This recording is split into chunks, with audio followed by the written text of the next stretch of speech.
Hi guys, welcome to Purely Be Inspired, where we'll be celebrating and sharing Malaysian traditions and success stories with me, Jasrina Arshad, as your host. I'm the founder and CEO of Purely Be, and we're passionate about bringing ancient Malaysian wellness traditions to the world. Today is our very first episode, and we'll be chatting with Professor Gerard Bodeker, who is a globally renowned medical scientist. He's a chairman of the Global Wellness Institute of Mental Health. He's also a Harvard-trained Oxbridge professor, Yale and Columbia professor, and so many more accolades. Please welcome Dr. Bodeker. It's great to be here with you. Thank you. As you know, you have been such an icon. You're the go-to expert that Malaysian institutions, scientists, professors turn to for your expertise on our tropical Malaysian herbs and the science behind it. What fascinated you about traditional Malay medicine? Because we are very unique, but we're not mainstream. Not enough people around the world, they know about traditional Malay medicine. They know Ayurveda, they know TCM, traditional Chinese medicine.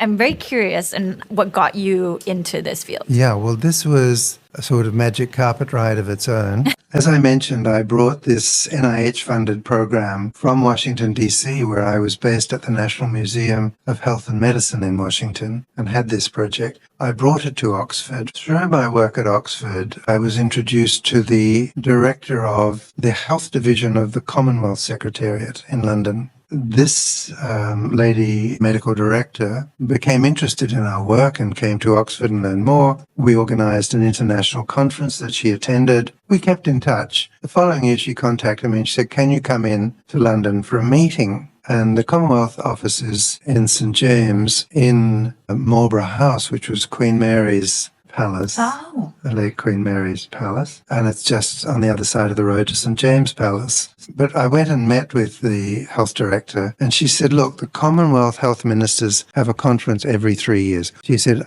"I'm a medical doctor. I don't know about this. Would you be willing to come to the conference and serve as an advisor to the ministers on this topic? Because you know about this." I said, "Yes, where's the conference?" She said, "Barbados." Oh, lovely. I said, okay.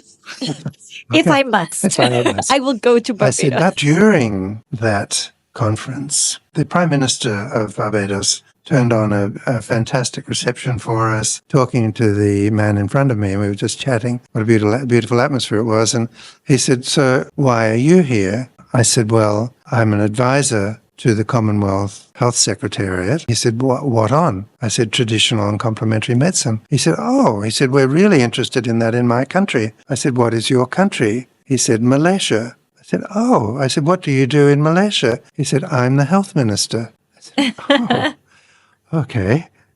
He said, "Let's talk. Let's keep talking in this. Maybe you can help us in developing this sector in my country." Yeah. What are the half dozen or so that are unique to Malaysia are focusing on the 5 priority medicinal plants of Malaysia. What were the 5?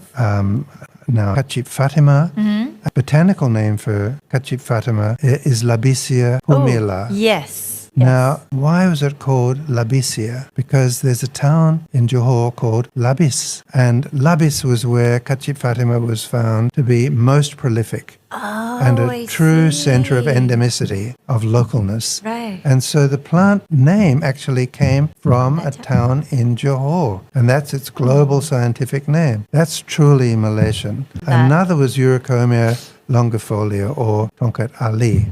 Tongkat Ali, of course. Yeah. Yes. Kachip Fatima is considered plant for women. Tongkat Ali is considered a plant for men. There was Misai Kuching, which was particularly used for kidney conditions, renal, urinary conditions, and so on. And really then a big research momentum began on medicinal plants, herbal medicines, and traditional medicine of Malaysia. Which is very much needed. Very much needed, and it started ball rolling. It's still rolling, gathering momentum. Oh, yes. I can see that with and me now. And you're part of that now. You and Purely Be are well-recognized presence on this landscape. Yeah, thanks to you. Well, and to your commitment and energy and belief. Yeah, I mean, I feel Malaysia has so much to offer.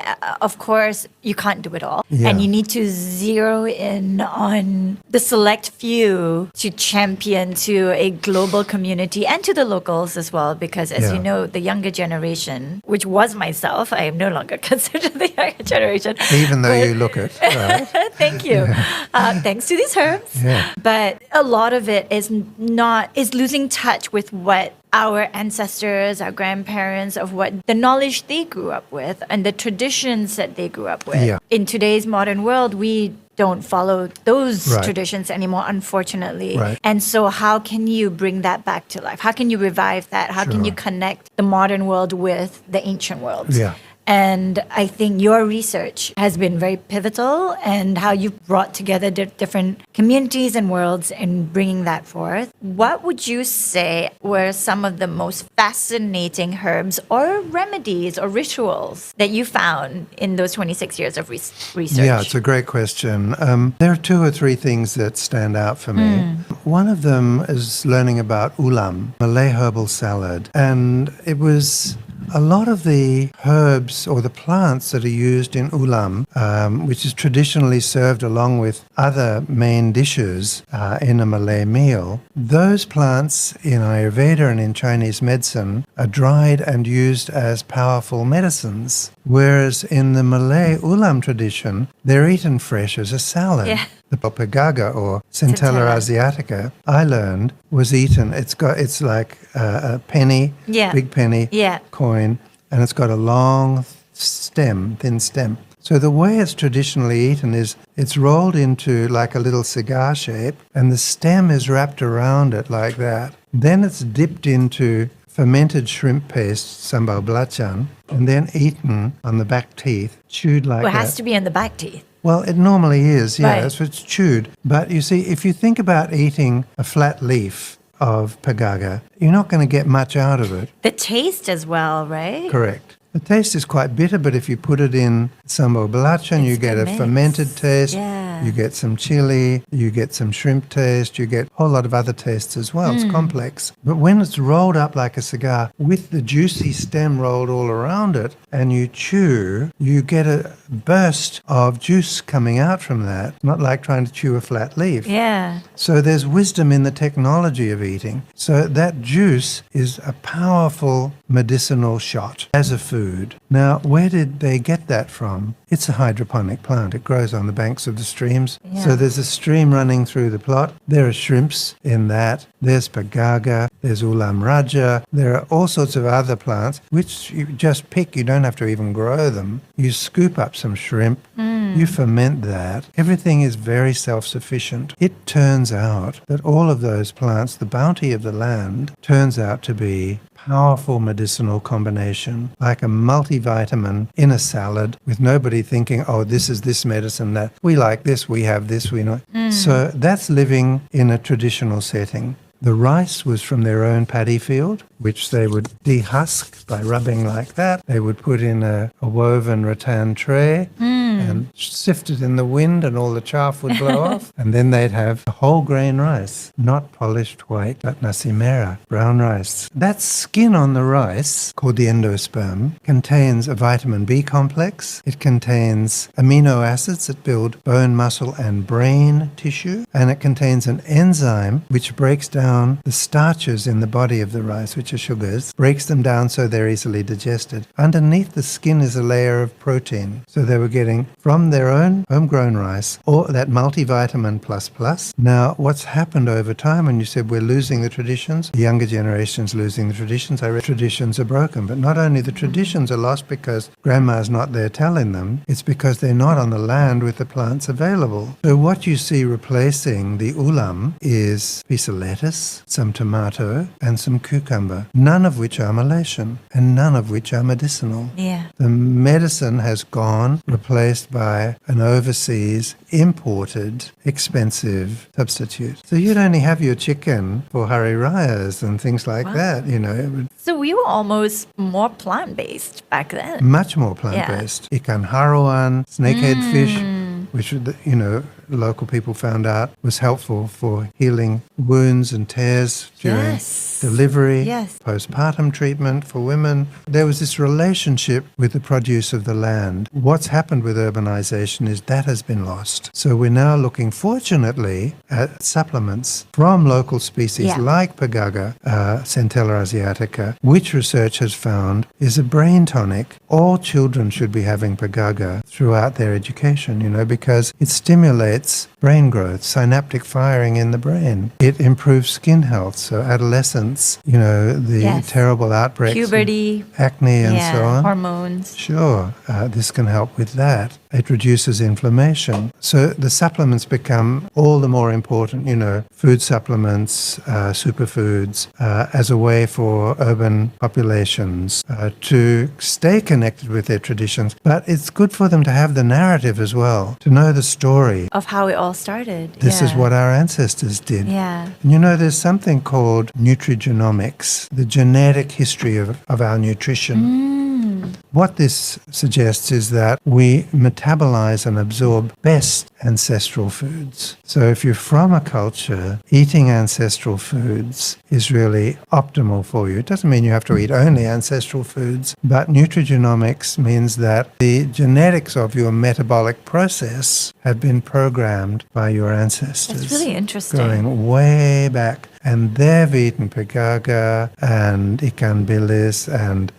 all these ulams. sambal belacan and ulam raja and all of the ulams, and used these herbs for delivery, so that that would have gone through the milk of the mothers to the children. It's Yes. deeply programmed into the generations before, and that influences the genetic responses to our own nutritional inputs. It makes a lot of sense with Yeah. what you're saying. It's not medicine. just about the herb on It's its medicine. own. And in Yeah. Ayurveda, Chinese medicine and Ayurvedic medicine use Pagaga for the same thing. They use it as a brain tonic, as a medicine, Yeah. not as a food. Yeah. It's here that it's used as a food, which is so much more beneficial. You're not waiting for a problem to occur and then giving it a medicine made from this plant. You're eating it as part of optimal growth, Yeah. That's ulam. And Labesia earlier, Kachip Fatima, also found to reduce stress. Yeah. Even though it's classically used, particularly for mothers who are expecting, taken as a drink for delivery and then brought down right to delivery and then taken after delivery, not only increasing ease of delivery, but reducing stress.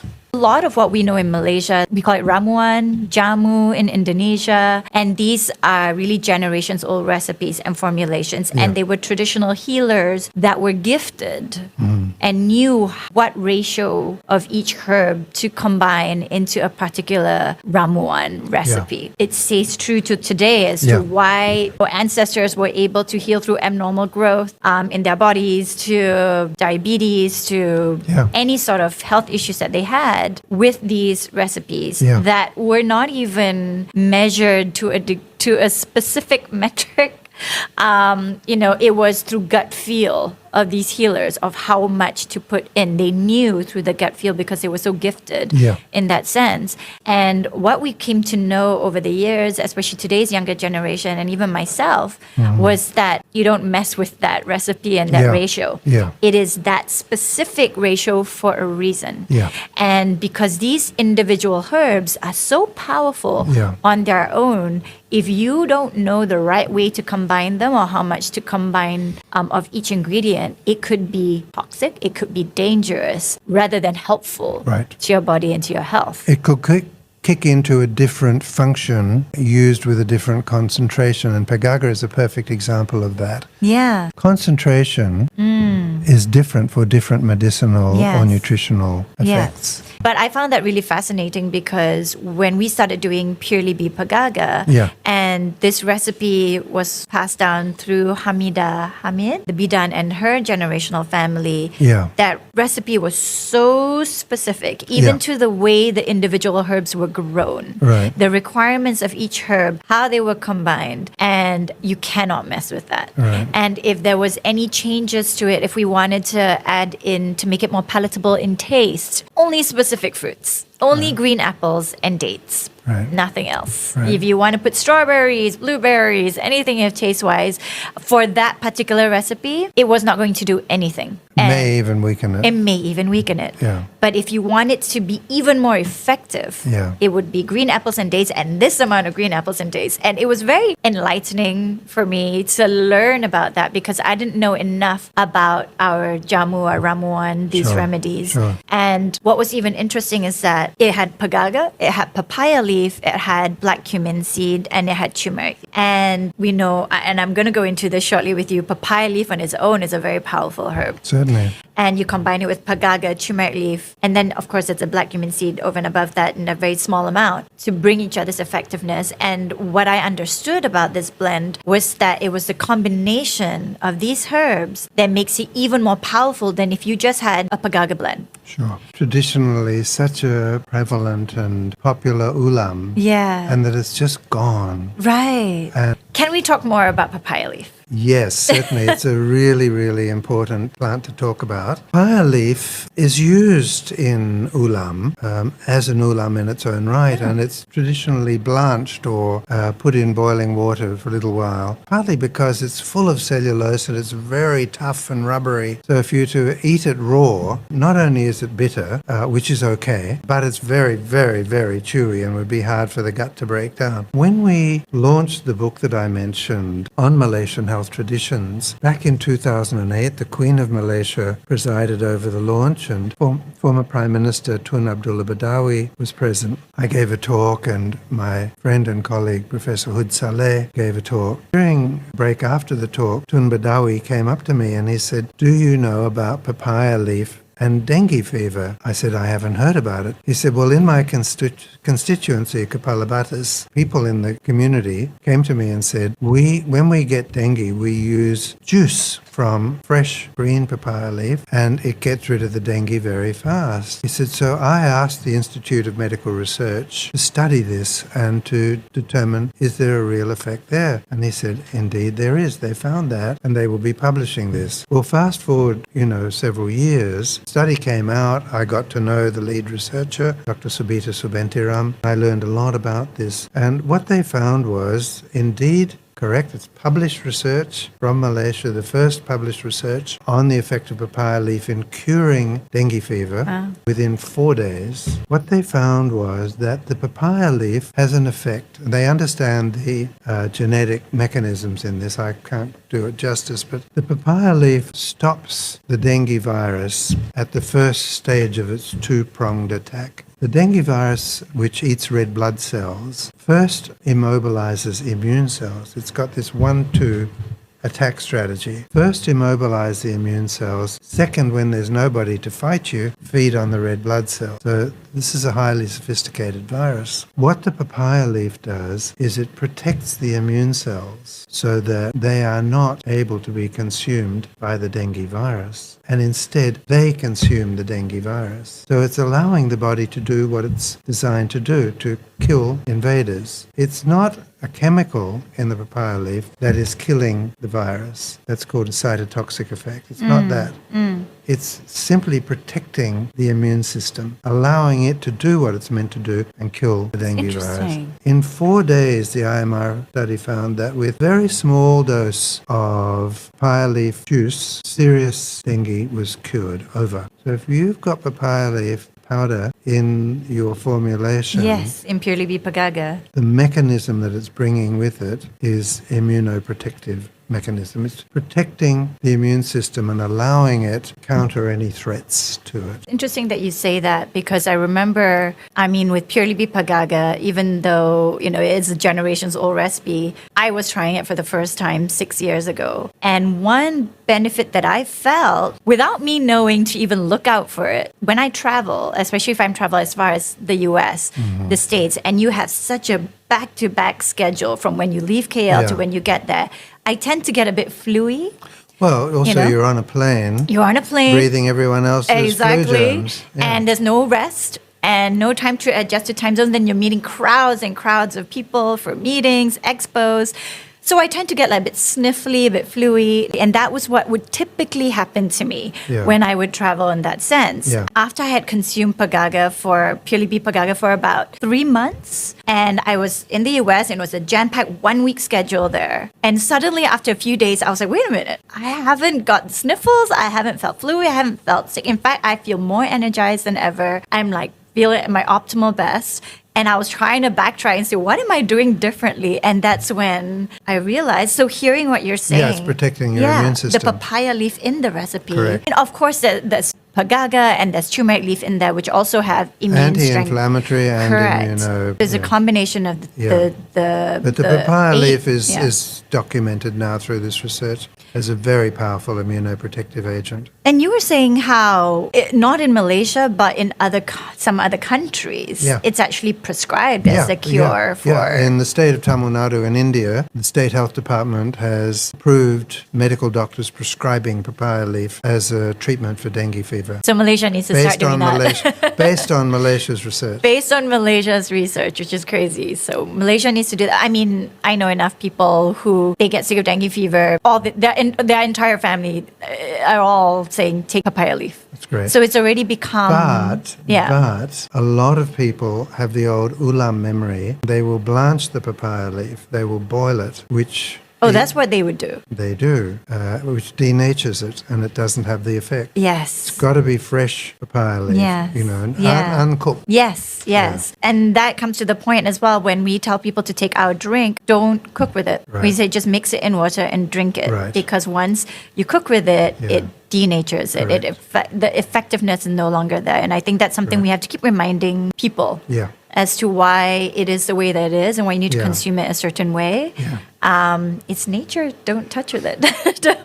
Sometimes though, nature, like in forests, Australian forests, they need fire. They need for the fire. seeds to burst. Interesting. And, turmeric is not so easily available itself. That's right. As when it's taken with either black pepper or when it's boiled. Right. So that's where heat can make it more available. But that will be very, very, I would say, rare chances of that. Yeah. No, but that's interesting as well. And that's very important for, I think it has become a bit more mainstream now in terms of the knowledge of the bioavailability of turmeric, needing to have it mixed with black pepper, like we have black cumin seed and so on. Correct. But I still think not everyone knows it. It's not 100% knowledgeable. Widespread. No. Yes, exactly. So Dr. Bodeker, I wanted to really I wanted to share with the audience a little bit.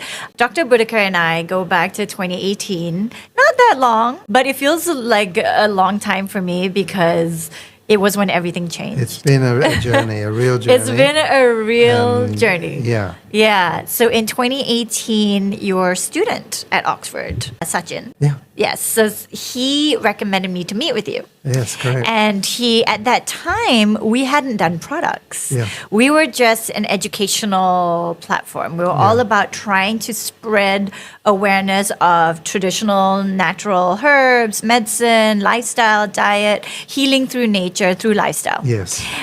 For the mind, body, and soul.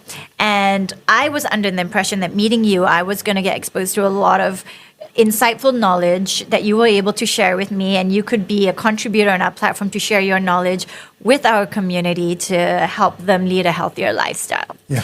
Little did I know what was going to come from it.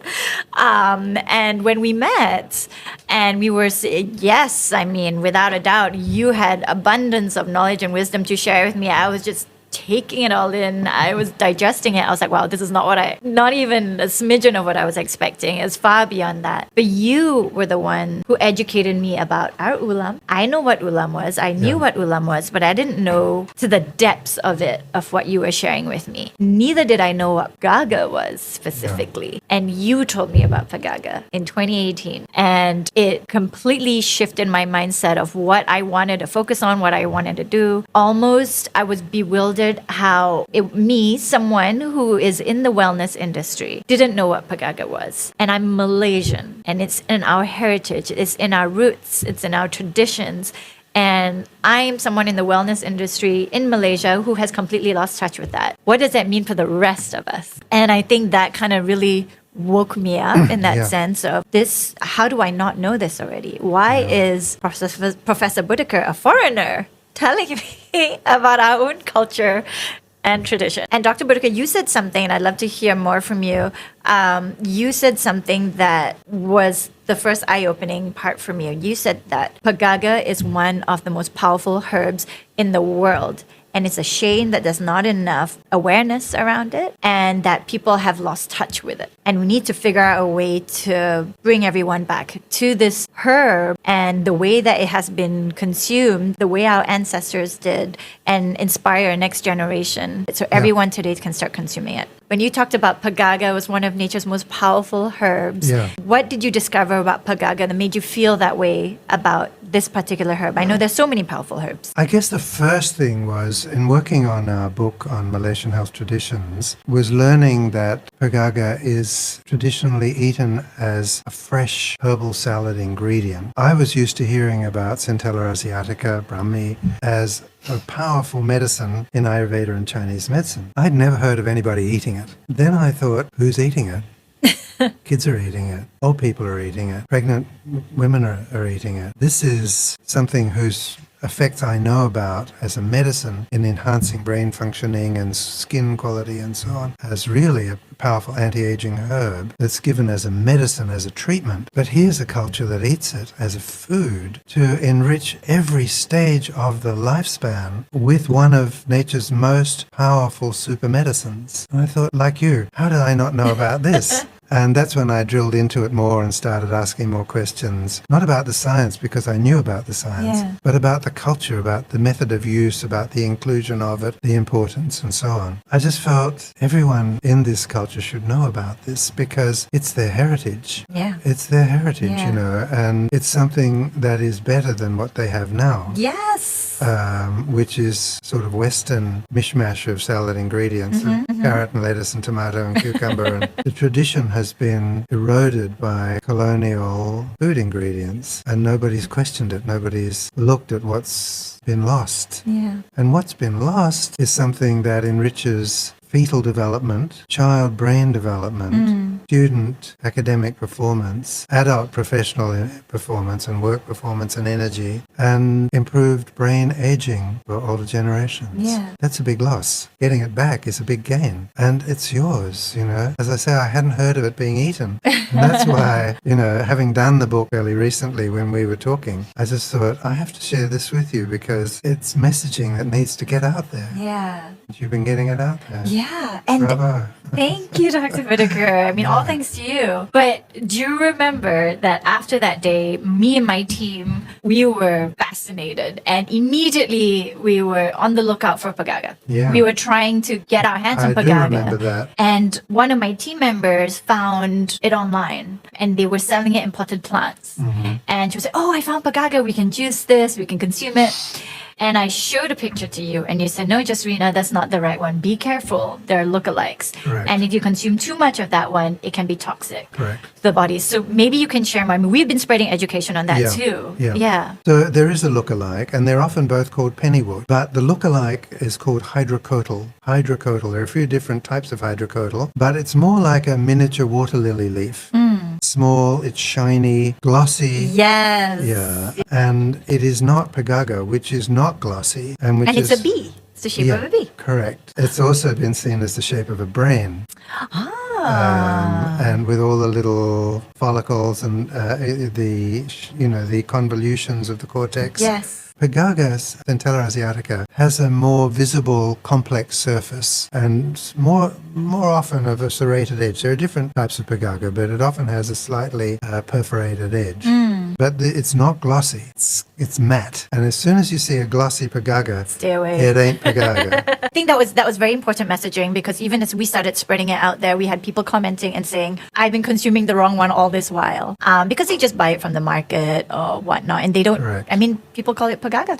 So they would think it's Pagaga. And I think it is knowledge and research like this that makes a difference. Because people are on the lookout. They want to start consuming this. They want knowledge. They want correct guidance. They want correct incorrect guidance and there's too much misinformation out there. And I think that's why, for me, I think when we met that day, what came out of it was realizing that if we want to revive our traditions and bring it to today's modern generation, we can't just educate them. We actually have to go all the way, because if we want to make sure that it's sourced the right way, that it's not a lookalike, that it's the right species, and the combination of the herbs is done the right way, where it's the most optimal in terms of the efficacy, the potency, and everything is done ethically and sustainably, you have to do it yourself. And work with the right experts to be able to do it. And I think that's what kind of spun this off to become what it is today, Purely Be Pagaga. I have to say, Dr. Bodeker, and I'd love to get your thoughts on the science behind it to do with the skin. Because what we had noticed with our customers who started consuming Purely Be Pagaga, so of course, yes, it's the immunity, the gut health side of things. That was like number one. People had really bad constipation within a few days, they'd be regular. But the skin side was very transformational for a lot of people because they had eczema. A lot of people had eczema, including my business partner, Stephanie Loy, within 3-4 days, because she gets really bad eczema on her hands. And we get customers who send us pictures and they say, this is me after 5 days, like before and after. And I know Pagaga is a skin tonic. And so I really wanted to hear your thoughts on how does it help with skin conditions? There are a couple of different ways. One is it's anti-inflammatory, and the other is it helps with what's called venous sufficiency. Venous not meaning V-E-N-U-S, but from the veins, V-E-N-O-U-S. And with inflammation, a lot of skin conditions start from inflammation. Inflammation often starts from the gut skin axis there. Pagaga, you find it in cosmetics these days, centella and so on. But traditionally for skin, it's not used topically. It's not used on the skin. It's taken orally, and it reduces inflammation. And through increasing venous sufficiency, particularly from the heart to the feet, blood flow from the heart to the feet, the effect is that there's vascularization in the skin, there's more oxygenation in the skin as a result of that, better blood flow to the skin. And so it's not just to the skin, it's to the whole epidermis, which is, the lining of our mouth, the lining of our gut is pretty much same as our skin. So if it's helping our skin, it's helping the whole epidermis, inner and outer. Anti-inflammatory effect through this effect on enhancing venous sufficiency, the viability of the vascular system, then obviously the skin is going to get all the nourishment from the fine capillaries and so on. And that includes oxygenation, all the nutrients in the blood supply and so on. So that's really what's behind the effect. I mean, that makes a lot of sense. And it's also, it helps to boost collagen naturally. Yes, body. collagen production, which is the architecture. Collagen matrix is the architecture of the skin. So if you have collagen being enhanced, it's not just collagen, sort of a glob of collagen somewhere. It's actually a matrix. It's a structure. It's the skeleton of the skin. So if the skin, with time, which it inevitably does, loses some of its tone, this can help restore some of the tone through increasing the collagen matrix. And which is why Pagaga is very well known for anti-aging. Correct. And healthy aging. Correct. Correct. For skin quality, but also brain quality. Yes. So the mind and the body, health and beauty. The title of our book. The title of your book. Thank you. That kind of segues exactly where I wanted to go next. The book, The Health and Beauty of the Rainforest, Ramuan. Health and Beauty from the Rainforest, Malaysian Traditions of Ramuan. And that has been, to me, it encompasses everything that we've been talking about. Malaysian culture, traditions, dates back to the origins to where it is today and where it needs to go. Dr. Bodeker, what inspired you to write that book, which we very much needed and it's become my go-to. But what inspired you? Actually, it wasn't myself who was inspired. It was people in Khazanah, Malaysia's sovereign wealth fund, which had taken the view that we've already touched on, that Malaysia's herbal traditions needed to be promoted. So they set up a company called Biotropics, which was producing products from particularly the top 5 endemic species that we touched on earlier. And they felt there was a need for the story behind this to get out. And so I was then approached by people working with Biotropics on behalf of Khazanah. Would I, as someone who was known in the field, consider taking on the project of writing a book about Malaysian health traditions? And I said, well, it's a big job. Let's talk about it. It's a team job, really. I don't think you can't do it all by yourself. No, there's no one who's got all that knowledge. If we can pull a team together from Malay traditions, from Indian traditions in Malaysia, Chinese traditions in Malaysia, someone with expertise on Orang Asli, bring those traditions in, then we've got it. But it's kind of encyclopedic. And so we had a weekend weekend workshop with a group of potential contributors, and we came up with a concept. And then the end of it was, the basic feeling was tear this up, throw it away. Really? It's an encyclopedia. Oh. No one's going to read an encyclopedia. Because it became too just factual and a bit dry. And very deep, but nobody would read it. And so then we thought, go back to the drawing board, tell a story. People will read a story, and they'll dip in and out of it. So then we had second effort, how to make this into a story. And that's really what led to this book. But I have to give credit to Kazana through Biotropics for having the vision and for providing the resources for a very, very thorough research process. Yeah, it's incredible. And, for still keeping the book in print. I mean, it's even more relevant today. Yeah. I think more people are on the lookout for that sort of knowledge today. I hope it can be widely distributed. Yes, so we're definitely at Purely Be going to make it accessible to people, more accessible to people. And for me, I think it's the stories. People need to know the stories behind it. I mean, it's one thing to know the science, which is very important. Yeah.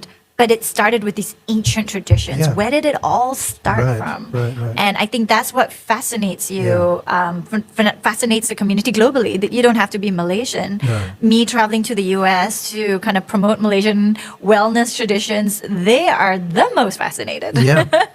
They want to know more, and rightfully so. And they have pioneered the globalization of natural approaches to health and well-being. Yeah, exactly. Even though the traditions preceded them by millennia, it's through America that it's become popularized and globalized. I absolutely agree. I mean, turmeric becoming mainstream and whatnot. I mean, look at America. In turmeric latte, it's everywhere. And sometimes it needs to go in that way for it to become mainstream adopted. Yeah, correct. So the book, there are a lot of stories to tell in the book, but I wanted to go right to the beginning. And in the book, you do talk about the royal families of Malaysia and the origins dating back to the royal families of it almost being, I'm not sure if it was privy or exclusive to them, but before it became available to the widespread mainstream community. Yeah. Could you share more about that? Well, I think it's not quite that sequence, but I think we understand in every tradition there's a public domain, there's a private or a secret knowledge domain. There are traditions of ruling strata of society, there are traditions of the everyday people in the fields, there are traditions of healers or doctors. So it's a very diversified field, It's not just there's a herbalist who knows everything. It's definitely not like that. Yeah. And so, like I mentioned with the former Prime Minister, Tun Abdullah Badawi, he didn't know about papaya leaf and dengue, but his constituents brought it to him. Also, we can see that a lot of the royal traditions, the best is always offered to the king, the ruler. Always the best is offered. And so knowledge from here and knowledge from there and so on would have come into the court and been preserved. They would have also brought in, someone would say, actually, in this village, in this remote part of this sultanate, there is someone who is a master bone setter. There is someone at this other part who is the most successful midwife. Immediately the court would say, bring them in. And so this accumulates over time so that the royal households become repositories and conservators of traditional knowledge. And quite often, and typically, it's the ladies of the royal household who have this because they're thinking, my child is sick. My daughter is pregnant. Yeah. My mother is old and frail. My father is old and frail. Our men are going out into battle. How can we make them strong before they go? True. They come back with injuries. How can we heal these wounds? Yeah. So the ladies of the royal household, with the ladies from the kampong, the villages, with the specialists, with often the healers, become the mediators of this. And it becomes part of daily routine, partly because they have the time, partly because they've got the resources. And the access, Correct. So the role of the royal households was something I had not thought of before I began work on this book. But as we began, going deeper and deeper in tradition, this emerged as an important dimension of the collection, the consolidation, and the preservation and purveying or communicating of tradition across generations. And I remember when you told me that, it was also the first time I had known about it. But of course, you were the first discovery point for a lot of things for me too with Malaysian culture and traditions. And But you subsequently looked into I that looked into it with and- members of royal households. Correct. Yes. Yes. With, Who are your family we members? are my family members, and I spoke to my late aunt, Raja Fuzia, who you are very familiar with. Yes. And I always turn to her as she just holds so much knowledge and wisdom to do with Malaysian culture, Yes. traditions, Yes. arts and crafts. Like Yes, she is the correct. person to go to. Yes. And she has the most amazing memory. And I remember asking her about this when I came to know more about this through you, through some research of my own. And she told me some really interesting stories, and she completely agreed with it. And she had stories about my grandmother and her rituals and traditions Yeah. for health and beauty. And she had this radiance about her. Yeah. And it was a royal secret. Yeah. You know, so it was like the health and beauty secrets of the royal family. Correct. And it was very interesting to me because I had not known all these years until then. Yes. And discovering it made me feel even more motivated Absolutely. to want to share this knowledge out, to share these Absolutely. remedies, these formulations that have been passed down that were once also consumed by the royal families of Correct. Malaysia for their optimal health and beauty. Yes. Make it accessible to everyone. Correct. Because that's what they tried to do. Yes. And as you said, the women of the royal household, Yes. they were the custodians of this knowledge Yes. and wanted to share it out.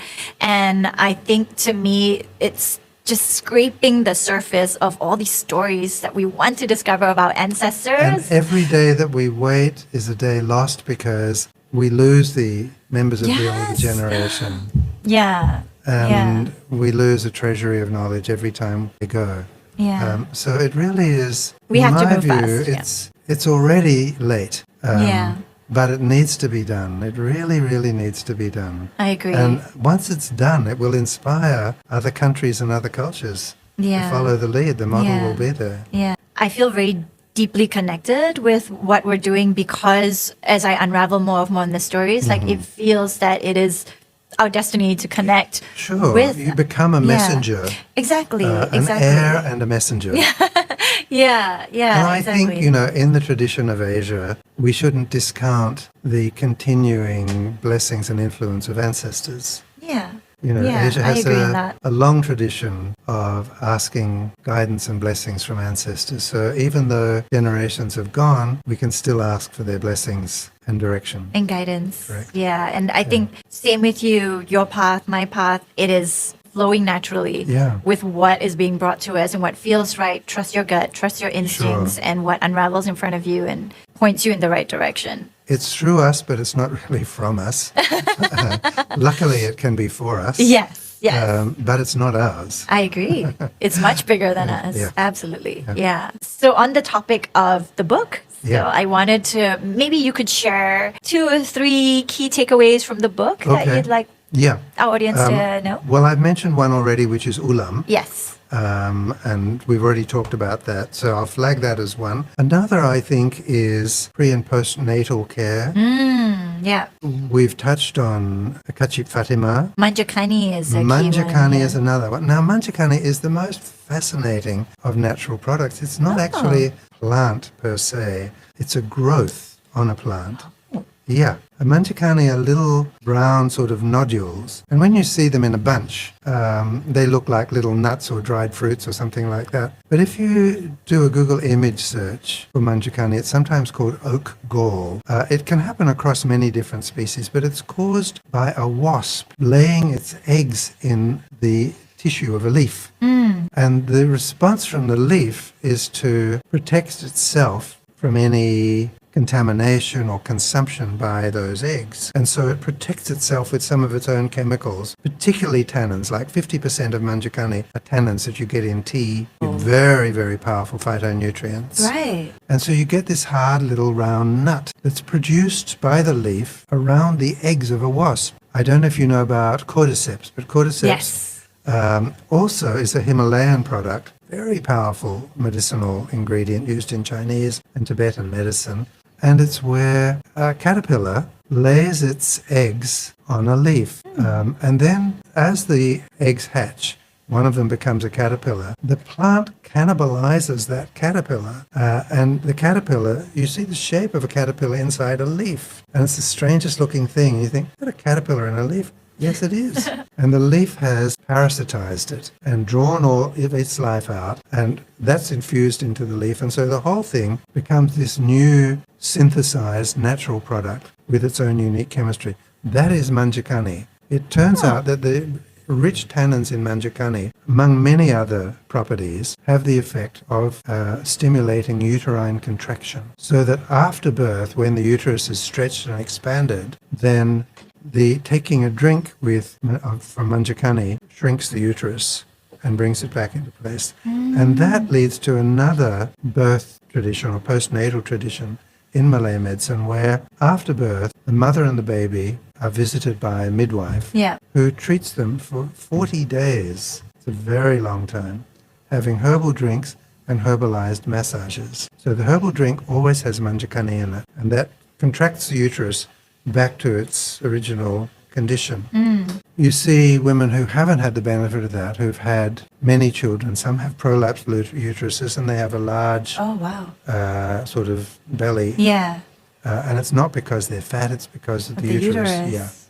So manjakani brings that back. But also part of the tradition is massage, herbalized massage. First, the midwife massages the baby, so the baby goes to sleep and doesn't wake up and disturb the mother's massage. Then the mother is massaged, but it's no ordinary massage. The uterus is pushed back up into place and held, and the mother is bound with a piece of cloth. It's like a belly wrap. It's a belly wrap, which would have been a sarong or a torn sarong in the past, and it's tied very tightly Hold it all for 40 days, so that after 40 days the uterus is firmly placed back in there. It's readjusted its position, it's put out whatever connections and collagen structures to hold it back in place, and the manjakani has reduced its size. This is a very, very interesting and important postnatal tradition of Malay health practice that we learned about through the book. Now there are companies, Panamera is the main one, providing this as a service, not just as a product. They provide it as a service too? They provide it as a home service. Right. Yes, there's very high demand. They can't keep up with demand. Wow. There are quite a lot of postnatal centers now, now like there are. offering it. Correct. Now there are. That's exactly the keyword. Mainstream. But back then... It wasn't when we did the book. Yeah. Yeah. So maybe the book definitely did inspire. I think it definitely helped. Yeah, it definitely helped. It was published in 2009. That's 15 years ago. And we have seen a mushrooming. I mean, that's the whole purpose of the book, is to get the people knowledge out. Correct. And then make this accessible. Correct. Make these solutions, as you call it, whether it's the rituals. And profit health-wise and business-wise from promoting tradition. I mean, Malaysia has so much to offer. We have a lot to champion to the global community. Yes. And Malaysia, unfortunately, is not known as a wellness hub. People know us as more as supply for herbs and ingredients, but not when it comes to our special remedies. Correct. We're not known the way Ayurveda and procedures. And it's about time. Foods. I mean, people do think of Malaysia for good food, but not in a healthy way. Good food. Malaysia's on the map for that. We're on the map for good food. Wellness food is But wellness food we're not, and we need to be. And so I feel that having this conversation with you, I hope sparks and inspires more people who do want to get involved in championing Malaysian culture, wellness traditions, and herbs to people worldwide. We hope so. And to the younger generation. And kudos to you for leading the charge. Thank you, Dr. Bodeker. Now, before we close up, I wanted you to share any last words of advice you wanted to share to the listeners. They're always looking for ways to be healthy, the natural way, going back to traditions. Some of them are looking more for beauty, anti-aging. Some of them are looking more for specific conditions or just general immunity and energy. So maybe you can share some last words of advice and wisdom. Sure. Well, now we know after years of research that the fundamentals of healthy aging and living a life of well-being, for a start, movement. We've got to move. We've got to exercise throughout the lifespan. And it doesn't have to be strenuous exercise. We know, for instance, that 20 minutes of walking every day can reverse type 2 diabetes. We're very sedentary and we're drivers. And we have to prioritize moving, Just walking. You can, or, put a treadmill in front of your TV or a bicycle, exercise bike or something. moving is really, really important. Dance is a great form of movement. I love that. That also enhances brain functioning, which other forms of exercise don't. Because of coordination?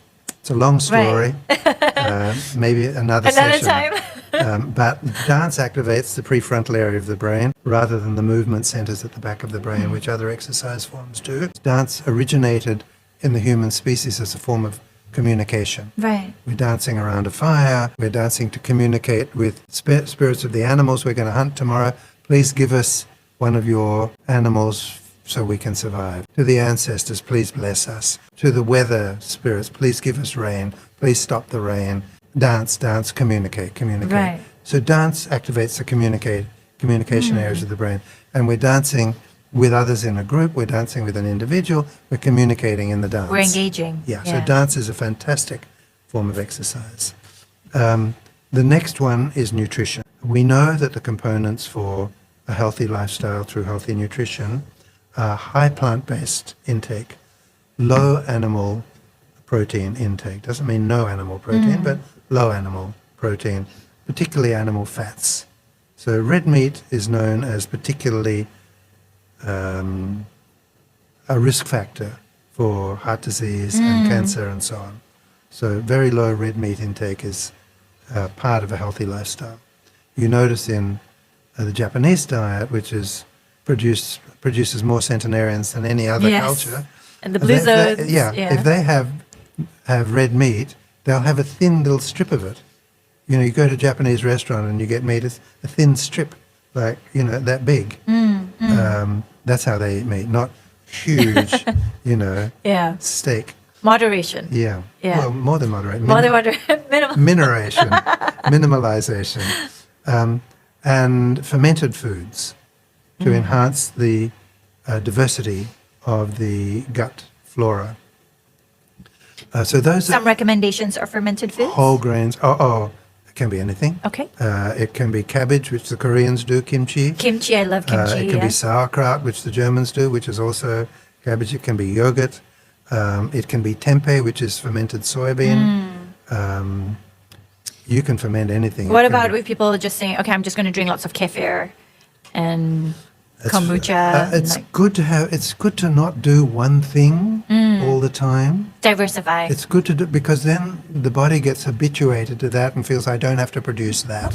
Okay. So it's Change good it to up. mix around. Have kefir, have kombucha, have tempeh, Have kimchi. etc., etc. Diversify That's good rather advice, than sort of a monoculture Yeah. intake. So that's nutrition. Also, whole grains are very important. Refined grains are sugars.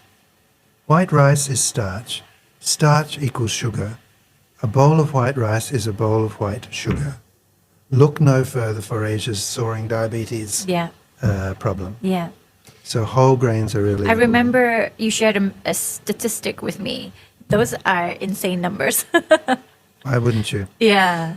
So that's nutrition. Sleep is another important factor, and really 7 hours minimum sleep, good sleep. Switching off from being online, ideally an hour before sleep. That's is what good. people struggle with today, That's the myself hardest thing. included. That's the hardest thing, because our lives now are connected. Your brain needs to shut off Correct. for a good amount of time before going to sleep. Right? Music can help with that. Music is great for settling the brain down.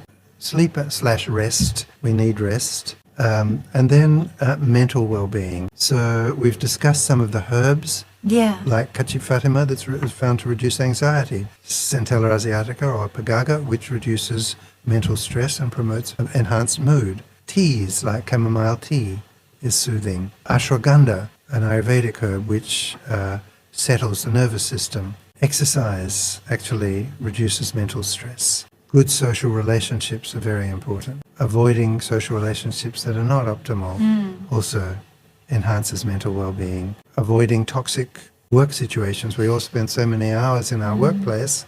If a workplace is toxic, staying in it can be counterproductive. So, you know, So be mindful of that. Don't just accept don't just situations. accept. Correct. Yeah.